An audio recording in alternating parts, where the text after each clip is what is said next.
I think we'll finish up now on the weekend's game against Nottingham Forest at the Emirates. So we are recording this on Tuesday morning, the morning after the sacking of Nuno Espirito Santo, and there's been lots of developments just in the past hour or so. I think I've seen that Ange Postecoglou is now the front runner. I think he's actually quite close to being appointed. That might happen in the sort of coming hours. I literally You just look had a like message pop up on my screen as you're saying that.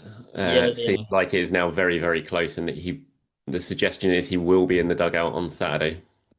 Fascinating. Yeah, first game away to Arsenal for Ange Postecoglou. What about that? But yeah, so these new developments and what's happened off the pitch with Forest, all the turmoil that sort of overshadowed the start of their season.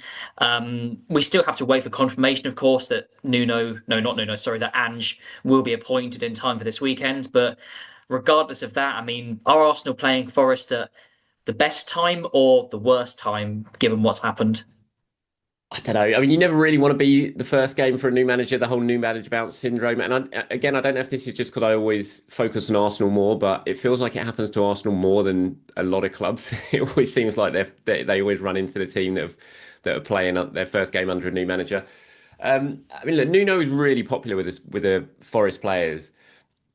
So I don't think it's the worst time, especially, I mean, they are chalk and cheese, Nuno and Ange. You couldn't have a more varying range of style and ethos and philosophy than those two. So if Ange comes in and takes his first training session tomorrow, which judging by what I'm looking at on my screen right here, looks like that might be the case, and starts trying to instill that philosophy on them, it might absolutely scramble their brains for the first couple of weeks because you're going from this really defensive counter-attacking play manager to someone completely different, really. Who I look at that Nottingham Forest defence, and I just the thought of them like Murillo and Milenkovic playing a real high line on the halfway line, I just think that that's just clearly not going to work for me. That's not playing to their strengths. So I think that'll be interesting to watch. Look, I'd rather them have a caretaker manager on Saturday. I think just because. First manager, you always first game you want to impress the new guy, and so they might have a little spring in their step because of that. But look, this is Arsenal at the Emirates at home. They shouldn't really be worrying about who's in charge of Nottingham Forest. To be fair, on Saturday they've got to bounce back from that defeat against Liverpool, and so yeah, they've just got to focus on themselves, not focus on who's in the Forest dugout. And I'm sure if Arsenal play well, doesn't matter who Forest have got, Arsenal should be getting the points.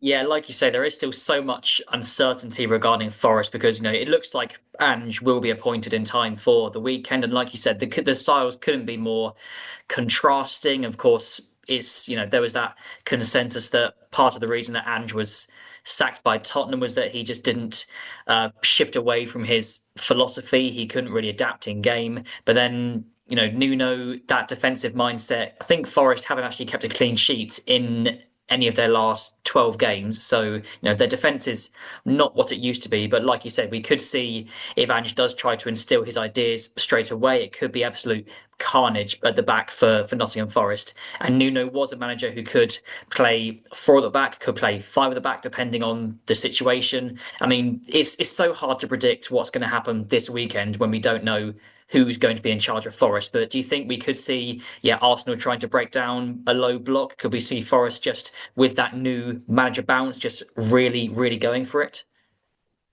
I think we'll see them go for it just because with the counter-attacking players they've got, that's their best chance of scoring goals. I mean, to be fair to Ange, you think of the last time we saw him in the dugout, it was a very defensive performance that he put together to win the Europa League against Manchester United. Tottenham sneaked a goal and then they did sit very, very deep and they held on and they got the clean sheet and they ended up winning the trophy. So I think he showed a little bit there that he can do it. He can sort of go against his own beliefs, footballing philosophy to try and get themselves over the line. I think he'd be mad in his first game with a new team to send his team out and just go on gung ho at the Emirates, attack them, go all out. So I'm sure he will try and keep it tight.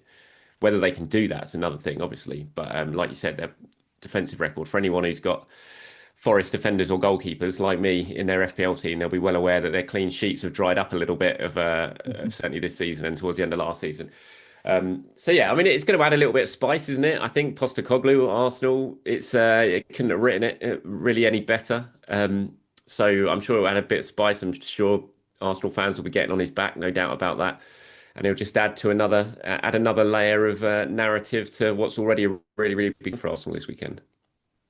Yeah, going to be quite an easy one for the journalists at the press conference, isn't it? They've already got their storylines written about Ange and Arsenal. Yep. And yeah, so finally, looking at the team news for this weekend, of course, we've spoken about Mosquera likely in for Saliba. Ben White, there's, cautious optimism that he'll be fit.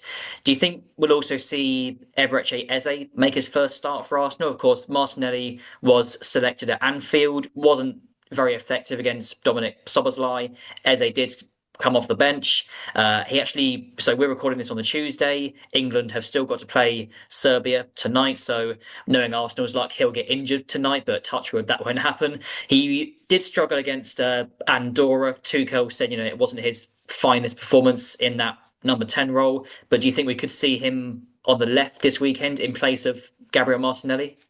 I hope so. I really hope so. I want to see him start this weekend on the left side of that attack. I know he didn't play great in the game against Andorra, but it was just a horrible game all round, really, from an England point of view. Both of them have got long journeys back. Martinelli's in action sort of tonight as well, or overnight for Brazil. So, like Eze Touchwood, he comes through that unscathed, and everyone's fit when they make the journey back. But it's long travelling distances.